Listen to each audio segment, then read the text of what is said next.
बिस्मिल्लाहिर्रहमानिर्रहीम।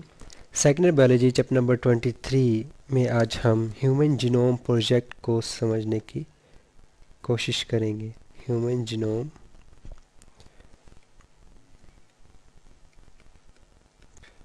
प्रोजेक्ट। नाम से ही ज़ाहिर है कि इसके अंदर हम बेसिकली ह्यूमन के जीनोम को की मैपिंग करना चाह रहे हैं। ठीक है, यानी अगर हम इसके ओवरऑल अगर हम ऑब्जेक्टिव निकालें, दो ऑब्जेक्टिव थे इसके। एक तो हम चाहते थे कि हम ह्यूमन जीनोम की मैपिंग करें।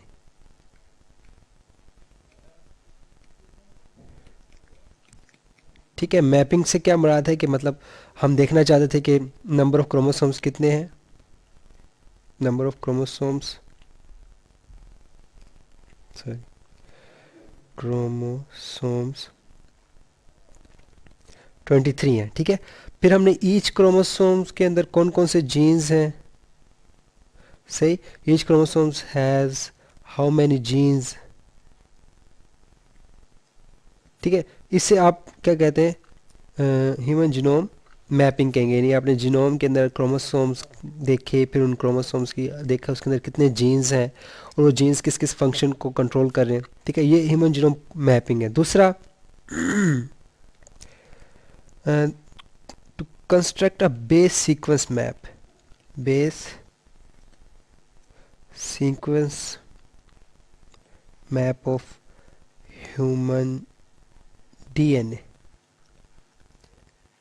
ठीक है, कि बेस सीक्वेंस मैप निकाले। मतलब आपको ये तो आइडिया होगा। मतलब ये आपके सामने एक सेल है, सेल के अंदर ये क्रोमोसोम्स हैं। फिर हम एक क्रोमोसोम्स लेते हैं, क्रोमोसोम्स को हमने देखा उसके अंदर ये डीएनए है, और डीएनए के अंदर यहाँ पे ये देखें तो आपको यहाँ पे न्यूक्लियोटाइड्स मिलेंगे, यानी आप बेस पेयर कहते हो।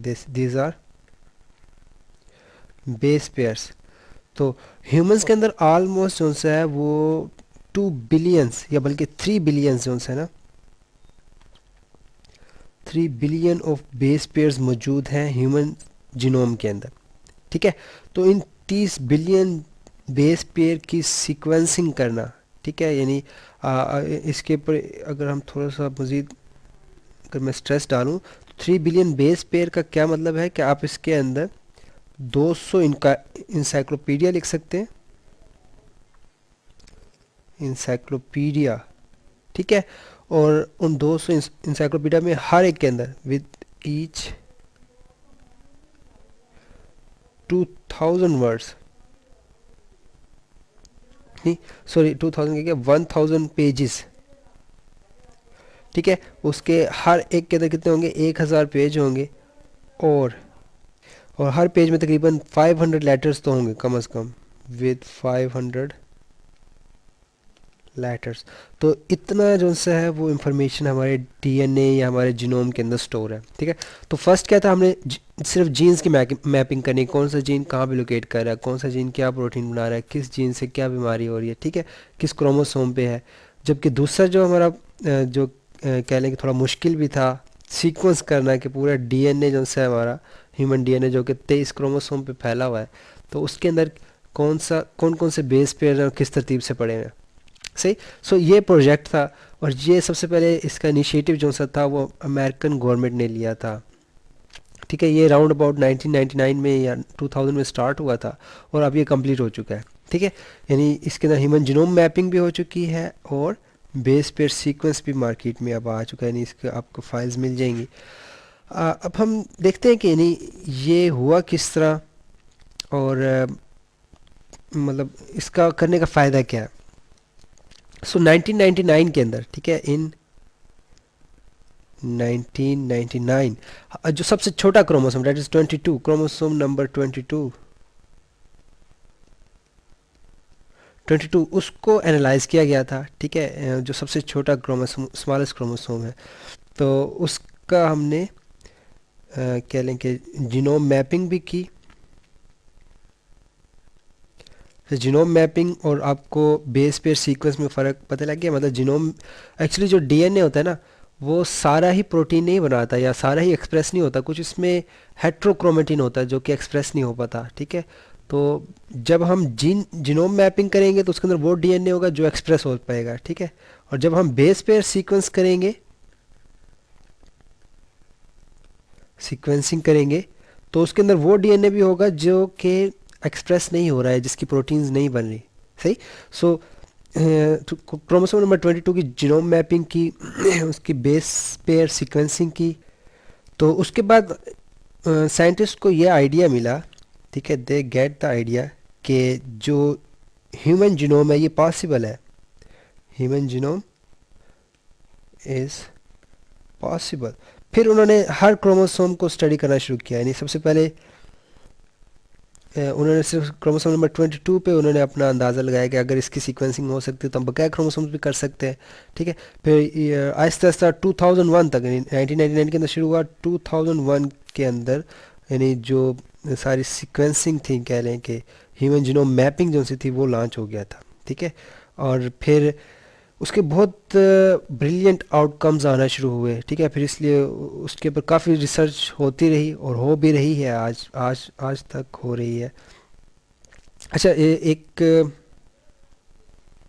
एग्जांपल देता हूं, मतलब जीनोम का क्या फ़ायदा है, what is the benefit of genome. So genome basically it's a library of, कह लें कि लाइब्रेरी ऑफ ह्यूमन डीएनए है, ठीक है जी, library of human DNA. So library में से क्या होता है कि आपको कोई किताब चाहिए, आप किधर जाएंगे, लाइब्रेरी में जाएंगे। तो इसलिए इसलिए जितनी भी डिजीज़ हैं, ठीक है, ह्यूमन के अंदर जेनेटिक डिजीज़ हैं या फिर कैंसर है, उनके पीछे जेनेटिक काजेज़ जो सी है वो आप इजीली फाइंड कर सकोगे, ठीक है। मतलब अगर आपको पता चला जी कि सिकल सेल एनीमिया है, ठीक है, वो म्यूटेशन की वजह से है, किस जगह म्यूटेशन हो रही है, आप वहाँ पे जाएंगे, वहाँ पे अगर जीन थेरापी करेंगे और उसकी ट्रीटमेंट स्टार्ट हो जाएगी, सी। तो इस तरह लाइब्रेरी बन गई। अब बात का ये होता है, कुछ एक्सपेरिमेंट्स होते हैं वहाँ पे हमें इस लाइब्रेरी से अपने जीन्स निकाल सकते हैं, जीन ऑफ इंटरेस्ट निकाल सकते हैं, क्योंकि ये अब ऑनलाइन मौजूद है, ठीक है। आप उसमें से अपना जो जीन ऑफ उसके आप कोड देख सकते हो कि इसका कोड क्या है, फिर उसे आप डेवलप भी करवा सकते हो। इसी तरह की एक एग्जांपल आपकी बुक में दी हुई है, एक छोटी सी एग्जांपल है, वो है RFLPs, ठीक है। इसे हम कहते हैं रिस्ट्रिक्शन फ्रेगमेंट लेंथ पॉलीमॉर्फिज्म, ठीक है। ये वैसे काफ़ी कॉम्प्लिकेटेड सा प्रोसेस है, लेकिन मैं आपको समझाने की कोशिश करता हूँ। मसलन आपके पास एक डिश है, मतलब एक कल्चर प्लेट कह लें, इसके अंदर आप ह्यूमन जीनोम रखते हो, क्या रखते हो, ह्यूमन जीनोम इसके अंदर आप डाल देते हो, ठीक है। सो ह्यूमन जीनोम इसके अंदर आ गया, सही, ये ह्यूमन जीनोम पड़ा हुआ है। फिर इसके अंदर आप डालते हो इंडोन्यूक्लियसिस, इंडो न्यूक्लियसिस। जब इंडोन्यूक्लियसिस डाल देते हैं तो क्या होगा, जो इंडोन्यूक्लियसिस जिसे हमने मॉलिक्यूलर सीजर्स भी कहा था, जिन्होंने डीएनए को तोड़ना होता है, ठीक है, तो वो डीएनए को रैंडमली जाके तोड़ेंगे, ठीक है। Endonucleases break DNA from different parts, ठीक है जी, डिफरेंट पार्ट्स से उस डीएनए को वो तोड़ेंगे। और जब डिफरेंट पार्ट्स को तोड़ेंगे तो हमें क्या मिलेगा, RFLPs मिलेंगे, रिस्ट्रिक्शन फ्रेगमेंट लेंथ पॉलीमॉर्फिज्म मिलेगी हमें, ठीक है, पॉलीमॉर्फ्स मिलेंगे, सही। यानी इससे हम इसलिए कहते हैं क्योंकि इनकी लेंथ डिफरेंट होती है, ठीक है, और ये थोड़ा रिपीट भी होते हैं, ठीक है। खैर उसकी डिटेल में नहीं जाते। अब बताइए यहाँ पे जो एग्जांपल दी कि मतलब एक डिजीज़ है हंटिंगटन डिजीज़, हंटिंगटन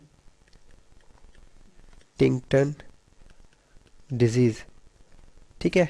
जब इस डिजीज़ के पेशेंट के साथ हमने यही सलूक किया जिस तरह हमने ऊपर ह्यूमन जीनोम वाले के साथ पेश किया, किया, तो हमें जो रिजल्ट्स हैं वो डिफरेंट मिले, ठीक है। नॉर्मल RFLP से हमारा जो RFLP in the case of Huntington disease है वो डिफरेंट आए, ठीक है। तो हमें एक आइडिया ये भी हुआ कि जो हंटिंगटन डिजीज़ है वो जेनेटिक बेसिस की वजह से है, और उसके ऊपर इंडोन्यूक्लियसिस का जो सा है वो डिफरेंट रिस्पॉन्स आ रहा है, ठीक है। तो एक एक्सपेरिमेंट के दौरान ये भी चीज़ सामने आई,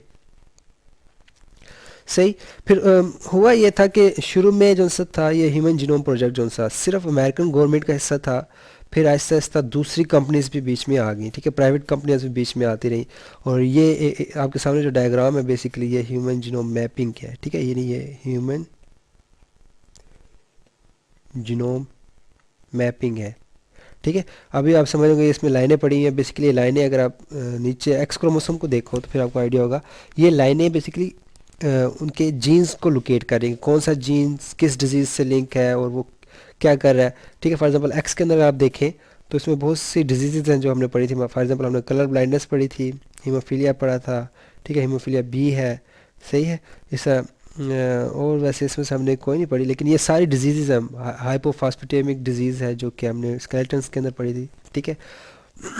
खैर ये एक किस्म का मैप ऑफ एक्स है। इस तरह हर एक्स क्रोमोसोम, हर क्रोमोसोम का जो है वो मैप पब्लिश हो चुका है, ठीक है। अब इस मैप का फ़ायदा क्या है, मतलब when ever there is a genetic disease, ठीक है,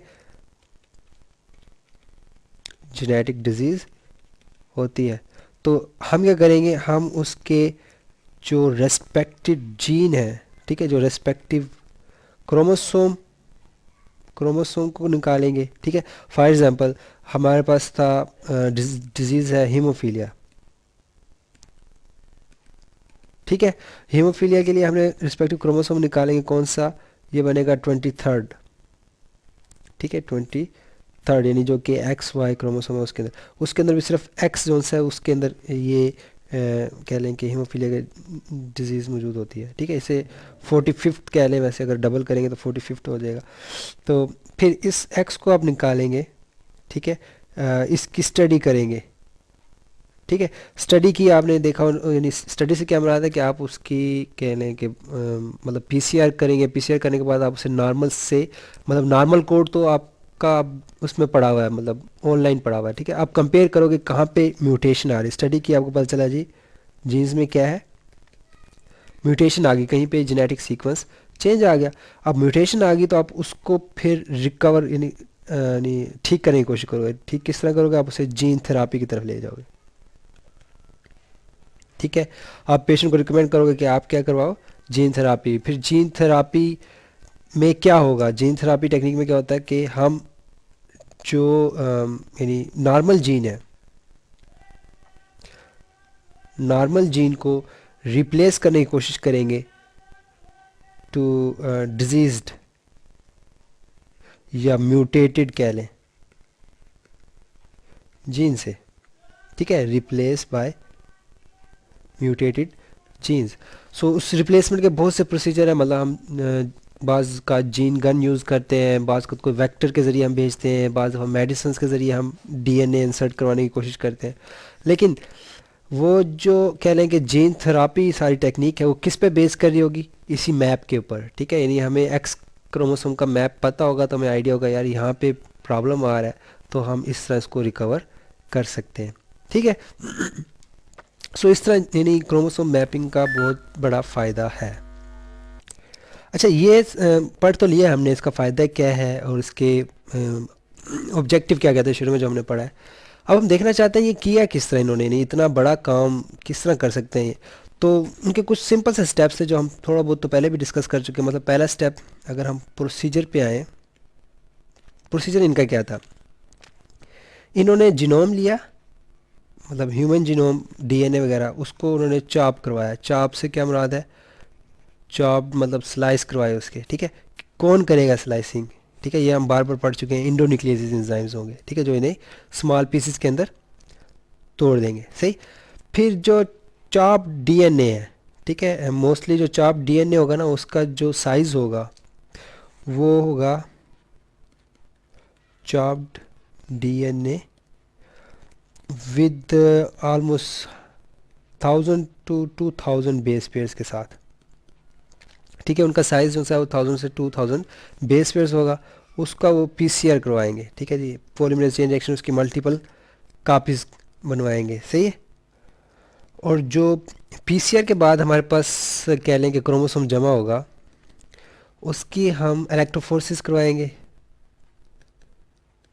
इलेक्ट्रोफोरेसिस। और इलेक्ट्रोफोरेसिस को कौन रीड करेगा, डिटेक्टर रीड करेगा, ठीक है। डिटेक्टर उसे क्या करेगा, रीड करेगा, सही, क्योंकि ज़ाहिर बात है उसके अंदर हम रेडियो एक्टिव या फ्लोरेसेंस के साथ, वो जिस तरह हमने पिछले लेक्चर के अंदर पढ़ा था ना कि इलेक्ट्रो फोर्सेज होती किस तरह, खैर इलेक्ट्रो फोर्सेज होगा जिसे डिटेक्टर रीड करेगा, सही, और डिटेक्टर अपनी इंफॉर्मेशन जो सी है वो कंप्यूटर को सेंड करेगा, ठीक है। कंप्यूटर क्या करेगा, उन जो चॉप डीएनए है जिनकी जो अमाउंट है वो 1000 से 2000 बेस पेयर्स है, उनको वो जोड़ेगा, ठीक है। यानी उसके अंदर प्रोग्राम होता है, प्रोग्राम यानी ज़ाहिर बात है कंप्यूटर जो से वो प्रोग्राम चलाते हैं और प्रोग्राम के अंदर फंक्शंस होते हैं। सो यहाँ पे जो कंप्यूटर का प्रोग्राम है वो क्या करेगा, वो सीक्वेंस करेगा, सीक्वेंस द बेस पेयर्स कह लें। बेस पेयर्स ये हमें यहाँ पे बेसिकली एक कोड मिलेगा, बेस पेयर्स तो बहुत छोटी सी चीज़ है, यानी कोड्स आएंगे हमारे पास, sequence the codes in correct order, ठीक है। और ये कोड्स रीड कौन करेगा, डिटेक्टर, यानी डिटेक्टर कोड्स रीड करके भेज देगा कंप्यूटर की तरफ, फिर कंप्यूटर उससे सीक्वेंस करके एक कह लें कि मतलब एग्जैक्ट कोड बनाता जाएगा, ठीक है। यानी मुख्तलिफ डीएनए के टुकड़े होंगे, ठीक है, वो मतलब उसको चॉप किया जाएगा, चॉप करने के बाद उसकी पीसीआर के बाद इलेक्ट्रो फोर्सेस के बाद से रीड करेंगे, फिर जो कंप्यूटर प्रोग्राम है वो देखेगा कि यार यानी थोड़े बहुत एंड मिलते होते हैं ना, मतलब वो उसे एनालाइज कर लेता है, ठीक है, कि जो डीएनए का पीस है इसके बाद ये वाला पीस आएगा, सही, तो इस तरह वो उसका एक सीक्वेंस बना देता है। इस तरह हमारे पास पूरा एक कह लें कि हमें बेस पेयर सीक्वेंस मिल जाएगा लास्ट के अंदर, ठीक है। लास्ट के अंदर हमें क्या मिल जाएगा इससे, बेस पेयर सीक्वेंस, सही है। सो अब बहुत सी प्राइवेट कंपनियां हैं जो कि इस पे काम कर चुकी हैं, बल्कि उन्होंने कंप्लीट भी किया है, मतलब एक एग्जांपल आपकी बुक में दिया हुआ है स्लेरा के नाम से। स्लेरा प्राइवेट कंपनी है और ये इसका जो फाउंडर था वो जे क्रेग वेंटर था, ठीक है। और हिज अ मालिक्यूलर बायोलॉजिस्ट कह सकते हैं उसे, ठीक है, क्योंकि ये मालिक्यूलर बायोलॉजी के अंदर ही आते हैं, क्योंकि डीएनए इज़ अ मालिक्यूल, ठीक है, बेस पेयर्स मालिक्यूल्स है। सो उसकी कंपनी ने स्लेरा के ने जो सा ह्यूमन जीनोम प्रोजेक्ट कंप्लीट किया हुआ है, ठीक है, जीनोम मैपिंग की हुई है उन्होंने, सही। सो ये हो गया आज का लेक्चर हमारा सारा ह्यूमन जीनोम प्रोजेक्ट के बारे में, जिसकी बहुत ज़्यादा एप्लीकेशंस हैं और अभी आई हैं और अभी आएंगी। लेकिन अच्छा, इसमें एक प्रॉब्लम मैं बताना भूल गया कि इसमें एथिकल इश्यूज आते हैं। एथिकल इश्यूज किस तरह है, मतलब माई जीनोम इज़ माई प्रॉपर्टी,